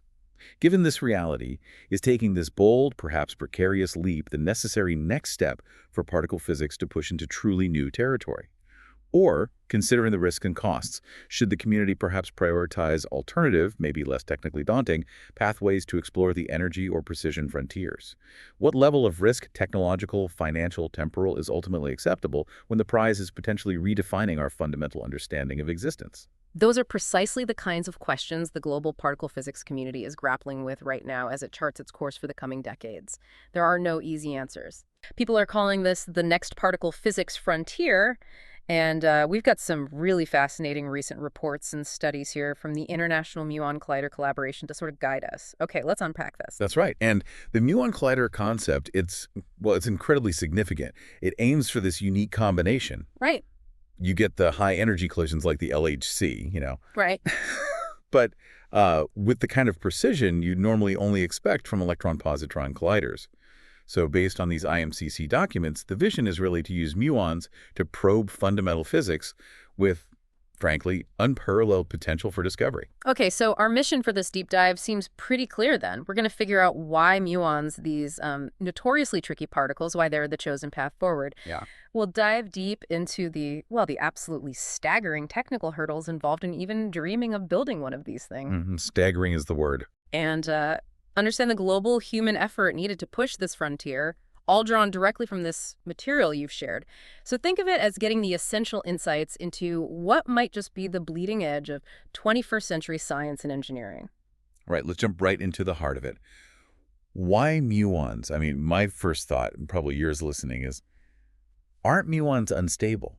Like, they decay in a tiny fraction of a second. Right. Why build a collider out of something that just vanishes so quickly? Yeah, that's the beautiful paradox, isn't it? They are unstable. They only live about 2.2 microseconds when they're sitting still. Tiny. But the crucial advantage, and these reports really emphasize this, is that muons are fundamental particles, like electrons. Okay. So when two muons collide, their entire energy, all of it, is available right there at the interaction point for the fundamental collision. Unlike protons, exactly. Protons are composite, they're bags of quarks and gluons. So in a proton collision, you're smashing these two bags together, and actually only a small fraction of the total energy the protons carry goes into the really high energy interaction you're trying to study. Ah, okay. So even though they're fleeting, they're like super efficient energy delivery systems for the actual fundamental interaction. Precisely. That's the key. And this leads to what the collaboration calls precision from energy, because you have that full center of mass energy available. Well, a 10 TeV muon collider can effectively probe fundamental interactions with an impact that's comparable to, maybe even exceeding, much higher energy hadron colliders. Even like a hypothetical 100 TeV proton machine. Potentially, yes, for Yeah. certain types of physics. So this combination of high available energy and the clean nature of lepton collisions, it gives you what these documents describe as unparalleled reach, both for testing the standard model and for searching for physics way beyond it. Okay, that makes a lot of sense now. You get these pure high-energy collisions. So what specific kinds of fundamental physics are actually within this unparalleled reach? Like, what could we discover? Oh, the physics landscape they map out is incredibly broad. A major focus is definitely electroweak and Higgs physics. Right. This kind of machine offers the potential for just incredibly precise tests of the electroweak force that governs things like electromagnetism, radioactivity, Uh-huh. and critically, it can make very, very precise measurements of the Higgs boson's couplings, basically how strongly the Higgs interacts with all the other fundamental particles. The studies really highlight the potential to measure the Higgs trilinear coupling and maybe even the quadrilinear coupling. Whoa, hang on. Trilinear, quadrilinear. What exactly are those and why are they such a big deal? Good question. Yeah, they sound technical, but basically they refer to how the Higgs boson interacts with itself. Ah, The standard model predicts a very specific way. The Higgs field gives particles mass, right? mm-hmm. And that implies the Higgs should interact with itself in this particular pattern.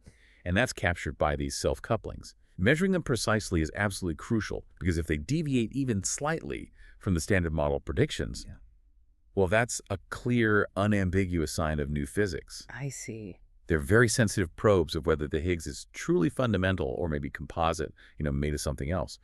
A muon collider has this unique sensitivity here. It could potentially discover direct evidence of Higgs compositeness up to scales around 35 TeV or exclude it up to maybe 50 TeV.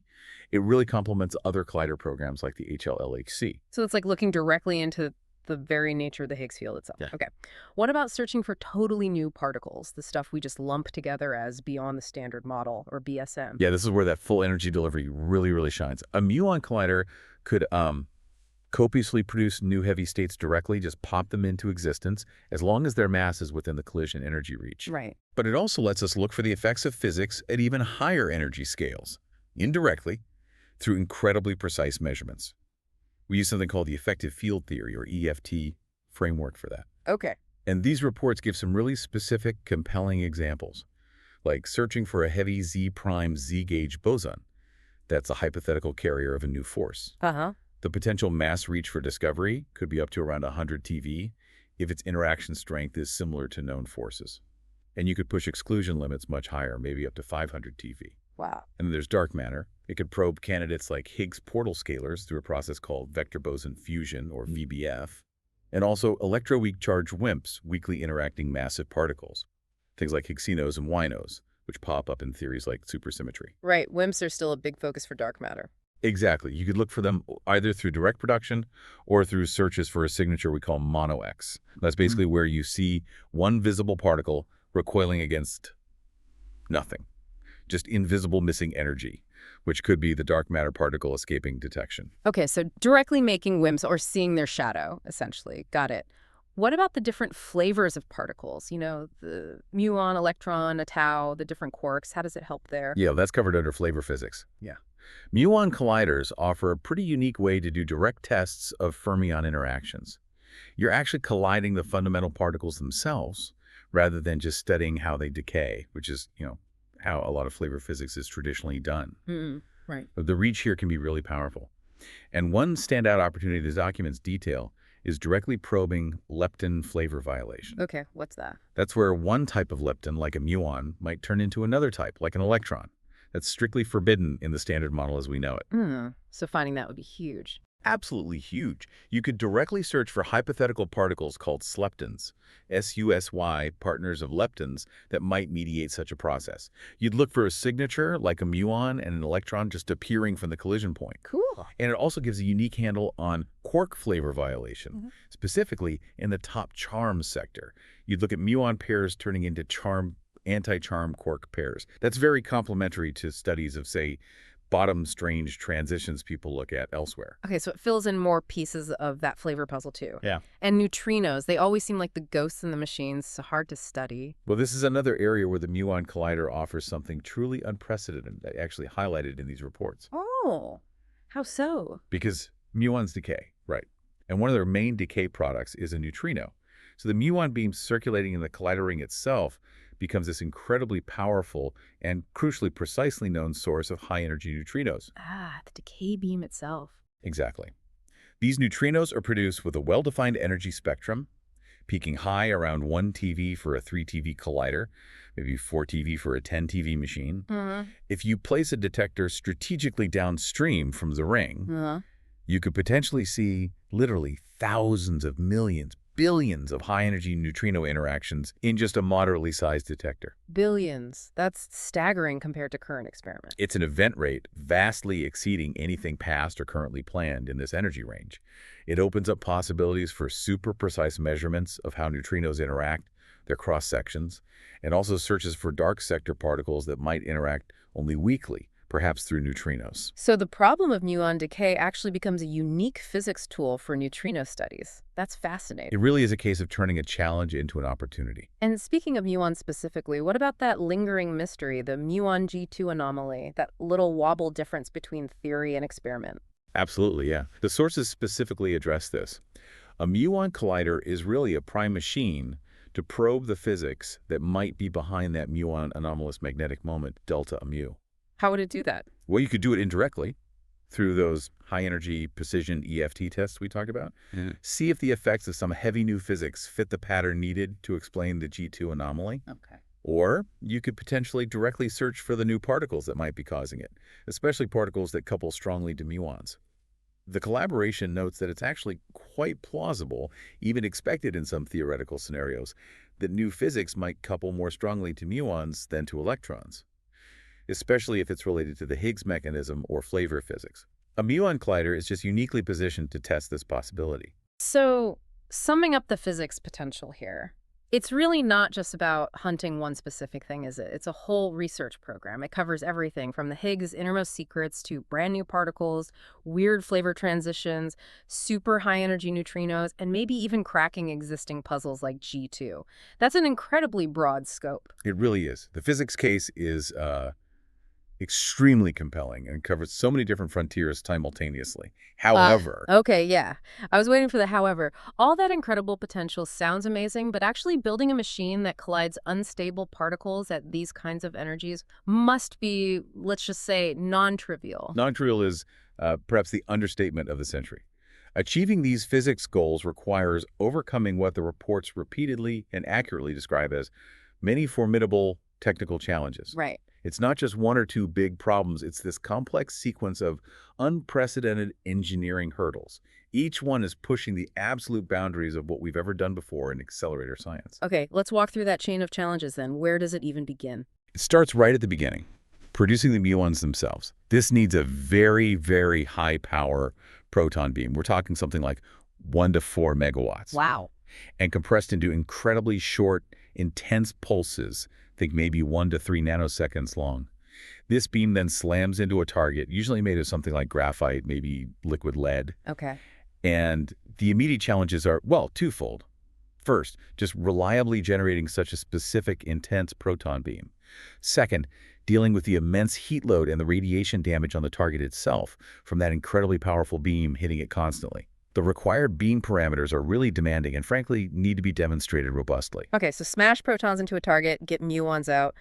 What's the next big hurdle? You capture those muons, and then comes arguably the most critical and unique challenge of the whole concept, muon cooling. Right, because they decay so fast. Yeah, exactly. Remember, 2.2 microseconds at rest. To accelerate them up to multi-TeV energies before a significant chunk of them just decay away, and to squeeze them into a beam tight enough to actually get decent collision rates, you need to reduce their phase space volume. Basically, you need to cool them down, make the beam smaller and more focused, extremely rapidly. Cooling something that's literally vanishing as you're trying to work on it, that sounds incredibly difficult. How does this ionization cooling actually work? It's ingenious, really, but incredibly complex. The basic idea is you pass the muons through some material. Often people think about liquid hydrogen or maybe lithium hydride. As they go through, they lose energy pretty uniformly in all directions, just due to ionization knocking electrons off atoms. Then immediately after, you use radio frequency or RF cavities to reaccelerate them, but only in the forward longitudinal direction. So you put the energy back, but only in the direction you want them to go. Precisely. The net effect is that the muons lose transverse momentum. They're sideways spread, but they regain longitudinal momentum. So the beam effectively shrinks in size and angular spread. That's why it's called cooling.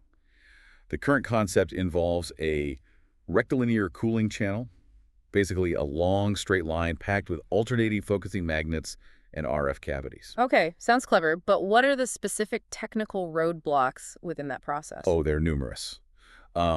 First, you need very strong focusing magnets right up close to the cooling material to keep the beam tightly focused. But doing that makes it really hard to maintain enough space, what we call dynamic aperture, for the beam to actually pass through without hitting something and being lost. Right, threading the needle. Exactly. And minimizing muon decay during the cooling process means the whole thing has to be blindingly fast and efficient. Then there's a particularly tough one. Operating those necessary RF cavities inside the very strong magnetic fields needed for focusing. Why is that hard? Well, strong magnetic fields can severely limit how high a voltage gradient you can achieve in the cavities before things start to go wrong. They can cause localized heating, even electrical breakdown or sparking. Not good. Not good at all. So people are researching all sorts of solutions, using low Z materials for the cavities, maybe beryllium, filling them with pressurized hydrogen gas, operating them cryogenically at very low temperatures, but achieving the needed gradients, ideally around 10 MVM or maybe even more, is a major R&D push. It really requires dedicated test facilities just to figure this out. Okay, so the RF cavities struggling in strong magnetic fields adds a whole other layer of difficulty. What about those focusing magnets themselves? You said they need to be strong. Extremely strong. Yeah. Especially for the final cooling stages. You need extraordinarily high field solenoids. These are magnets that produce a strong field right down their central axis, their bore. The target goal for the Bohr field is something like 40 Tesla. 40 Tesla? Yeah. The collaboration's reports rightly call this a grand challenge because, well, simply put, such a magnet doesn't currently exist. It requires developing advanced high-temperature superconductor materials, things like ReBCO tapes. Then you have to engineer them to withstand the absolutely immense mechanical stresses created by those fields. And then you have to figure out how to actually manufacture coils of this scale and precision reliably. It's a huge materials science and engineering problem. Okay, so let's imagine somehow you've cooled these rapidly decaying muons. Now you have to accelerate them to the multi-TeV collision energy even faster, right before they disappear. How on earth do you do that? Yeah, speed is absolutely of the essence here. This calls for very, very high acceleration rates. The current plans involve using combinations of recirculating linear accelerators, or RLAs, and rapid cycling synchrotrons, or RCSs. RLAs basically send the beam through the same linear accelerator section multiple times using bending magnets to loop it back around. RCSs are ring accelerators, where the magnetic field ramps up extremely quickly as the beam's energy increases cycle by cycle. Some designs, particularly ones being looked at for CERN, even consider hybrid RCSs, using a mix of fast post magnets and steady superconducting magnets. What are the main headaches involved in that rapid acceleration stage? Well, building and operating those fast ramping magnets for the RCS is very difficult. In the hybrid designs, there's a tricky issue. As the beam's energy increases and the magnetic field ramps up, the actual path length of the beam in the ring changes slightly. Oh, right. Which means the RF cavities providing the acceleration kick have to quickly change their frequency. They have to detune on the kilohertz scale, which is very fast. You also have challenges managing what are called transient beam loading effects in the cavities, basically because you have these intense bunches of muons passing through, drawing energy. The fundamental constraint always is just accelerating them as much as possible before too many decay away. Okay, and then finally, you somehow get these incredibly energetic, focused, but still decaying beams into the collider ring itself, where the actual collisions happen. What are the major engineering battles waiting there? The collider ring itself is incredibly demanding. It needs its own set of powerful, high-field bending magnets, maybe 10 Tesla for a 3 TV machine, potentially 14 or even 16 Tesla, using HTS magnets for a 10 TV version. But the single biggest challenge, absolutely unique to a muon collider, is something called beam-induced background, or BIB. Beam-induced background. Okay, what is that? It's because the muons are still decaying constantly, even as they circulate in the collider ring waiting to collide. Their decay products, high-energy electrons, positrons, photons, and neutrinos fly out and smash into the beam pipe, the magnets, everything. This creates massive showers of low-energy secondary particles, especially photons and neutrons, right inside the detector area near the actual collision point. So the decay products themselves are basically creating this huge amount of noise, like static, right? Where Yeah. you're trying to find the tiny signal from the actual muon-muon collision. Exactly, that's a perfect analogy. The reports call this an unprecedented challenge for designing the detectors and actually reconstructing the physics events. It's like trying to hear a tiny whisper in the middle of a deafening rock concert, where the stage itself is generating most of the noise. Okay, so how do you even begin to deal with that? Well, you need substantial shielding integrated right into the interaction region magnets, very close to the beam. Things like heavy tungsten masks, shielding inserts, placed incredibly close to the beam pipe to absorb as much of this debris as possible before it gets into the sensitive parts of the detector. Uh-huh.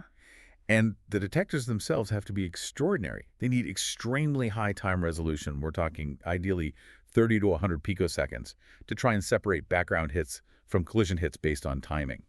They need very high spatial granularity, tiny pixels or strips to distinguish individual particle hits within these dense showers, and they need extreme radiation hardness. Well, tracking detectors, for instance, might need to survive radiation doses up to 1 megarad per year, and neutron fluences the total number of neutrons, hitting them up to maybe 1013 to 1014 neutrons per square centimeter. These are really harsh conditions. That level of background radiation must also cause huge problems for the ring magnets themselves, surely. Oh, absolutely. The superconducting magnets in the ring, the dipoles that bend the beam, the quadrupoles that focus it, any solenoids, they all have to operate reliably in that very harsh radiation environment. They experience significant heat loads deposited by the showering decay products, Right. which makes managing the cryogenics, keeping everything super cold, much more difficult. They also need to be inherently radiation hard, especially if you're using advanced HTS coils. Add to that the immense mechanical stresses from the high fields and the need for sufficient aperture, enough space inside the magnets to accommodate all that crucial shielding near the beam. It's a complex interplay. And just keeping the beams stable and focused right at the tiny collision point. That sounds like another tightrope walk. It definitely is. That falls under the umbrella of beam dynamics and collective effects. You need to achieve incredibly small beam sizes at the collision point. The studies mention a target beta value of just 1.5 millimeters. That's incredibly difficult to achieve and maintain stably. Tiny. Very tiny. You also need sufficient momentum acceptance in the ring lattice, meaning it can handle particles with slightly different energies. Okay. And you need ways to mitigate beam instability.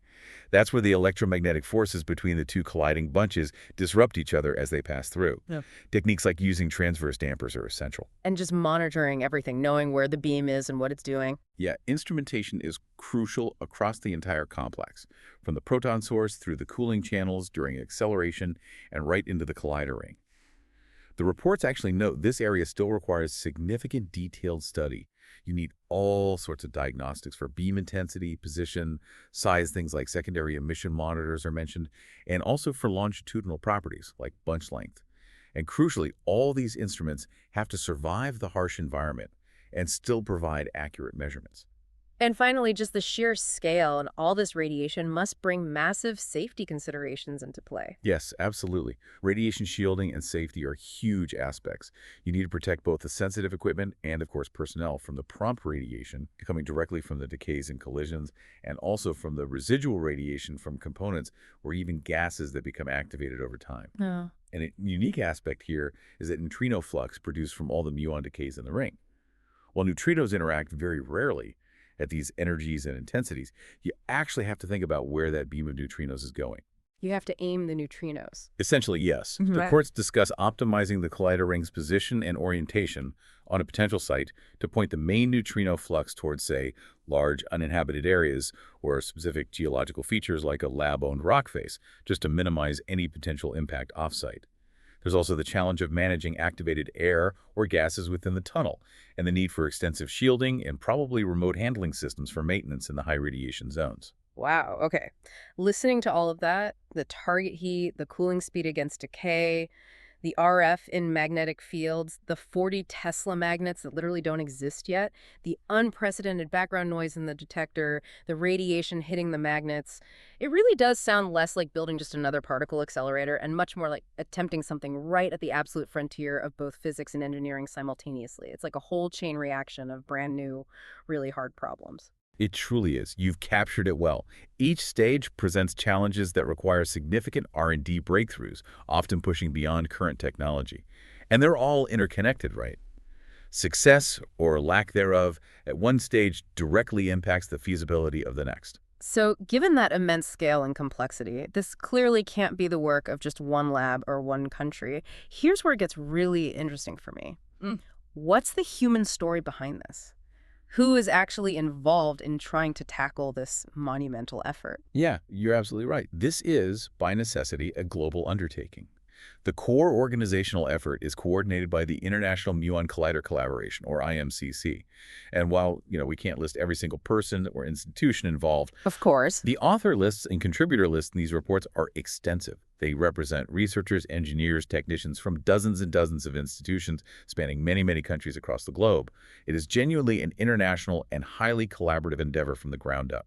And is all this incredibly difficult R&D happening in like a silo just for the Muon Collider, or are these developments feeding into or maybe benefiting from other big science projects happening around the world? That's actually one of the really fascinating aspects. The R&D for the Muon Collider has significant synergies. It's definitely not happening in a vacuum. For instance, all the work being done on advanced detector concepts, think about high granularity, timing, radiation hardness, and also on cutting-edge magnet technology, particularly high-temperature superconductors, HTS, but also advanced niobium tin materials and even accelerator concepts themselves.